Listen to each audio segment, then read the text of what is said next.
Hello viewers, আসসালামু আলাইকুম। আজ হলো চাঁদ রাত, হাটের শেষ দিন। তাই সকালে একটু বেরোলাম ভিডিও করার জন্য যে হাটের পরিস্থিতিটা কি। সামনেই দেখতে পেলাম একটি ভ্যান গাড়ি ২ পিচ্চি চালিয়ে নিয়ে যাচ্ছে। তাদেরকে বললাম আমাকে একটু ভ্যানে ওঠাও। তারা খড় বিক্রি করে এবং আমি সেই ভ্যানে উঠে বসলাম এবং চারপাশের পরিবেশ ভিডিও করছি যে কি পরিমাণ গরু হাটে এখনো রয়ে গেছে। এবং দেখতে পাচ্ছেন যে মোটামুটি কম সংখ্যক গরুই হাটে এখনো আছে এবং অনেক ক্রেতারা আগে থেকেই গরু কিনে নিয়েছে। আর কিছু সংখ্যক ক্রেতা আছে যারা তাদের সামর্থ্য বা বাজেট অনুযায়ী গরু কিনছে, পাচ্ছে না।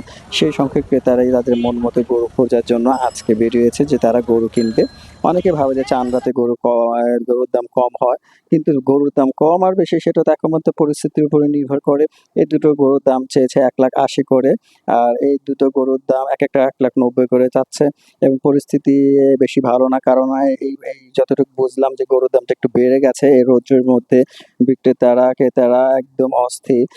বিক্রেতারা চাচ্ছে যে তাদের মন মতো দামে বিক্রি করতে হয়। ক্রেতারা চাচ্ছে তাদের সামর্থ্য অনুযায়ী কিছু আ যে গরু কিনি যে তাদের সামর্থ্য যতটুকু আছে ততটুকুর মধ্যে। আর কোরবানিতে একমাত্র নিয়তের উপর নির্ভরশীল।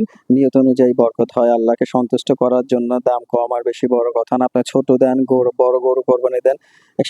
সেটা আল্লাহ আপনার গরু গরু আ দ কোরবানিকে কবুল করে নেবে। এখানে দেখতে পাচ্ছেন এই গরুগুলোর দাম ভালোই দাম চাচ্ছে। ৳১,৫০,০০০ করে গরুর দাম চাচ্ছে। কে ক্রেতারা তো অস্থির হয়েছে। ইজারাদাররা এখানে বসে টাকা কাউন্ট করছে। কারণ অনেক গরুই প্রায় ৩ ভাগ গরু বিক্রি করা হয়ে গেছে হাটে। বেশিরভাগ জায়গায়ই ফাঁকা এবং এই অন্যান্য গরু ইজারাদাররা গরু এনে রাখছে যেখানে গরু আছে। কারণ হাট ফাঁকা হয়ে গেলে গরু দেখতে খুব সমস্যা হবে। কারণ এক জায়গায় গরু রাখলে ক্রেতাদের জন্য সুবিধা এবং বিক্রেতাদের জন্য অসুবিধা। এবং এই বিশাল বড় হাটের মধ্যে এই গরুগুলো কিছু সংখ্যক গরুগুলো একসাথে রাখা হয়েছে। আর এই গরুটা দেখতে পাচ্ছেন এক লোক ৳২,২০,০০০ দিয়ে কিনে নিয়েছে এবং এটা নিয়ে যাওয়ার ব্যবস্থা করা হচ্ছে এবং এইটা বিশাল গরুটা ভালোই কিনেছে ৳২,২০,০০০ র মধ্যে।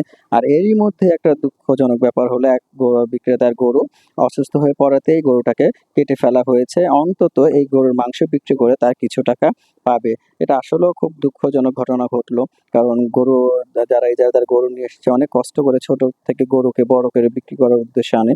আর এই লোক বা এই ভাইটি দেখতে পাচ্ছেন যে প্রচুর পরিমাণে গরু বিক্রি হওয়াতে তিনি এই গরুটাকে ৳১,২০,০০০ দিয়ে কিনে নিয়েছেন।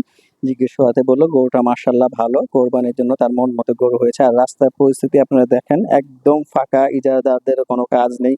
ওরা আড্ডা মারছে, চা খাচ্ছে। এই লোকটা গরু নিয়ে যাচ্ছে। তো আপনারা দেখতে পাচ্ছেন যে এই বছরে গরু যারা ক্রেতারা ছিল প্রচুর গরু কিনে নিয়েছে এবং এই পুরো হাটই ফাঁকা।